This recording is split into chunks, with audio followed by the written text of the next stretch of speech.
तो हेलो दोस्तों, आप सभी का स्वागत है आज के इस नए वीडियो में नए टॉपिक के साथ। आशा करता हूं कि आप सभी बहुत ही मस्त होंगे और अपने अपने पढ़ाई में तेजी के साथ व्यस्त होंगे। तो चलिए इस प्रकार से आज की इस प्यारे से टॉपिक में हम लोग आज के जो टॉपिक है बहुत ही छोटा होने वाला है, लेकिन ये जो टॉपिक है 2 नंबर के लिए बहुत ही इंपॉर्टेंट होने वाला है। विद्युत रसायन के अंतर्गत सेल का विद्युत वाहक बल क्या होता है, इसके बारे में हम आपको आज की इस वीडियो में जानकारी देने वाले हैं। इसका परिभाषा आखिर क्या होता है, सेल का विद्युत वाहक बल आखिर किसे कहते हैं। पिछले टॉपिक में हम लोग सेल कितने प्रकार के होते हैं, प्राथमिक एवं द्वितीयक सेल, उसको आसानी से समझ चुके हैं। आप उसको चैनल में जाकर देख लीजिएगा। आज की इस वीडियो में हम लोग समझेंगे कि सेल का विद्युत वाहक बल आखिर क्या होता है। ये जो छोटे छोटे टॉपिक है आपके बोर्ड एग्जाम में 2 नंबर में इसकी केवल परिभाषा को ही पूछ लिया जाता है, परिभाषा और सूत्र को। तो इसको भी क्लियर करना उतना ही इंपॉर्टेंट है जितना हम बड़े वाले जो क्वेश्चन होते हैं उसको करते हैं। तो इसको भी करना इंपॉर्टेंट है। सेल का विद्युत वाहक बल क्या होता है, इसका जो डिफिनेशन है केवल एक लाइन का है, लेकिन इस एक लाइन को भी हमें समझकर याद करना है, रटना बिल्कुल भी नहीं है। आइए इसी को समझने का प्रयास करते हैं। तो सेल का विद्युत वाहक बल किसे कहते हैं, यहाँ पर हम लोग पहले एक सेल बना लेते हैं। एक हम लोग क्या बना लेते हैं, देख सकते हैं ये क्या है, यहाँ पर मान लेते हैं इसमें एक एनोड डाल दिए, एक क्या डाल दिए, कैथोड डाल दिए। देख सकते हैं इसको हम लोग कैथोड और एनोड यहाँ पर मान सकते हैं कुछ इस प्रकार से, जो कि अलग अलग होते हैं। तो क्या होते हैं, दोनों अलग अलग अर्धा सेल होते हैं। इसको हम लोग कैथोड मान लेते हैं, कैथोड, और इसे क्या मान लेते हैं, एनोड मान लेते हैं। देख सकते हैं दोनों क्या है, यहाँ पर अर्धा सेल है, क्योंकि एक में प्लस है एक में माइनस है, तो दोनों को अगर आधा आधा बोले तो दोनों क्या है, यहाँ पर अर्धा सेल है। कैथोड अपने में क्या है, अर्धा सेल है, एनोड अपने में क्या है, अर्धा सेल है। और दोनों मिलाएंगे, दोनों को जब हम लोग मिला देंगे, अर्थात जब अभिक्रिया होगी, यहाँ पर जब दोनों की अभिक्रिया होगी तब क्या हो जाएगा, ये पूर्ण सेल हो जाएगा।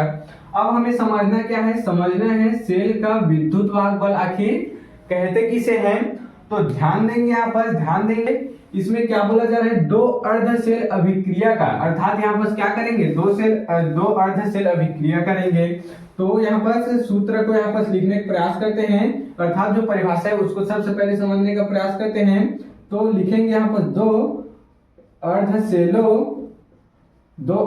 अभिक्रिया, क्या लिखेंगे, दो अर्ध सेल अभिक्रिया, दो अर्ध सेल अभिक्रिया का इलेक्ट्रोडों के बीच का जो विभव होता है, क्या होता है, वह लिखेंगे इलेक्ट्रोडों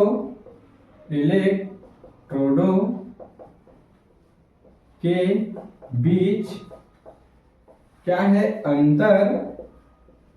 अंतर को ही क्या कहते हैं, अंतर को ही यहाँ पर विद्युत वाहक बल, शॉर्ट में लिख रहा हूं यहाँ पर आपको समझाने के लिए।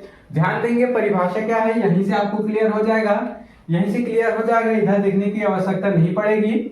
क्या है, दो अर्ध सेल है यहाँ पर, तो दो अर्ध सेल अभिक्रिया में, देख सकते हैं, ध्यान देंगे, दो अर्ध सेल अभिक्रिया में उन कैथोड और एनोड के बीच के अंतर को ही क्या कहते हैं, विद्युत वाहक, यहाँ पर सेल का विद्युत वाहक बल कहते हैं। क्या बोला जा रहा है, दो अर्ध सेल अभिक्रिया में इलेक्ट्रोडों के बीच के अंतर को ही क्या कहते हैं, विद्युत वाहक बल यहाँ पर कह देते हैं। यहाँ पर से क्या हो रहा है, अभिक्रिया हो रहा है। कौन सा अभिक्रिया हो रहा है, अर्ध सेल अभिक्रिया हो रहा है। क्या हो रहा है, अर्ध सेल मिलाकर अभिक्रिया कर रहे हैं, तो उसी को अर्ध सेल अभिक्रिया कहते हैं। तो यहाँ पर क्या हो रहा है, अर्ध सेल यहाँ पर अभिक्रिया हो रहा है। अब अर्ध सेल अभिक्रिया हो रहा है और इन दोनों के बीच की जो दूरी है उसी को क्या कह देते हैं, सेल का विद्युत वाहक बल यहाँ पर कह दिया जाता है।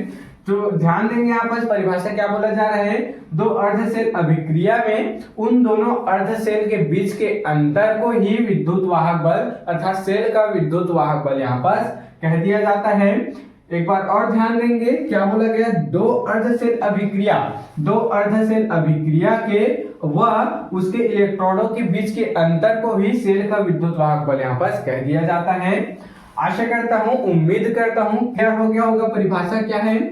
उसी को यहाँ पर सीखे हैं, दो अर्ध सेल अभिक्रिया का इलेक्ट्रोडों के बीच विभवों के अंतर, अर्थात जो इलेक्ट्रोड है इनके बीच का विभवांतर, इसी को विभव के अंतर को क्या कहते हैं, विभव के अंतर को ही विभवांतर कह देते हैं। विभवांतर अगर आपको शॉर्ट में लिखना है तो दो अर्ध सेल अभिक्रिया में इलेक्ट्रोडों के विभवांतर को ही क्या कहते हैं, विद्युत वाहक बल, सेल का विद्युत वाहक बल कह दिया जाता है। उसी को विस्तार से लिखे हैं, दो अर्धसेल अभिक्रिया का इलेक्ट्रोडों के बीच के विभवों के अंतर को सेल का विद्युत वाहक बल कह दिया जाता है। आशा करता हूं क्लियर हो गया होगा। सूत्र देख लेते हैं, जो फॉर्मूला है उसे देख लेते हैं। तो क्या हो जाएगा, सेल का विद्युत वाहक बल शॉर्ट में लिख रहा हूं, आप यहां पर फुल लिख लीजिएगा। ये क्या है, विद्युत वाहक बल है, देख लीजिए। आपको फॉर्मूला पूरे फुल फॉर्म में लिखना होगा। विद्युत वाहक बल, सेल का विद्युत वाहक बल इज इक्वल टू क्या हो जाएगा, is equal to E minus क्या हो जाएगा, ई हो जाएगा। ये ई क्या है, यहाँ पर ई क्या है, इलेक्ट्रोड के बीच के विभव का क्या है, अंतर है। ये अंतर है, देख सकते हैं। इसको हम लोग क्या मान सकते हैं, कैथोड मान सकते हैं। इसको हम लोग एनोड मान सकते हैं। तो ये जो हमारा फॉर्मूला है, देख सकते हैं, हमारा फॉर्मूला है यहाँ पर निकल कर आ चुका है। क्या है यहाँ पर, कैथोड और एनोड के बीच के अंतर को ही, बीच का अंतर क्या है, यहाँ पर माइनस चिन्ह लगाएं तो क्या हो जाएगा, बीच का अंतर, कैथोड और एनोड के बीच के अंतर को ही सेल का विद्युत वाहक बल यहाँ पर कह दिया जाता है। आशा करता हूं कि आज के इस प्यारे से सेशन में सेल का विद्युत वाहक बल आपको क्लियर हो गया होगा। आप इसका स्क्रीनशॉट यहाँ पर ले सकते हैं। तो आशा करता हूं कि आपके जो टॉपिक है आसानी से क्लियर हो गया होगा। अगर आपको जो टॉपिक समझ में आया होगा तो मेरे इस चैनल को जल्दी से सब्सक्राइब करके बेल वाले आइकन को दबाकर प्रेस कर लीजिएगा, ताकि आपको मेरी ऐसी अच्छे और इंफॉर्मेटिव वीडियो सबसे पहले आप तक ही पहुंचती रहे और आप 12th केमिस्ट्री की तैयारी अच्छे इंपॉर्टेंट टॉपिक के साथ कर पाए। तो चलिए फिर मिलते हैं किसी नेक्स्ट वीडियो में नए टॉपिक के साथ। तब तक के लिए जय हिंद, जय भारत।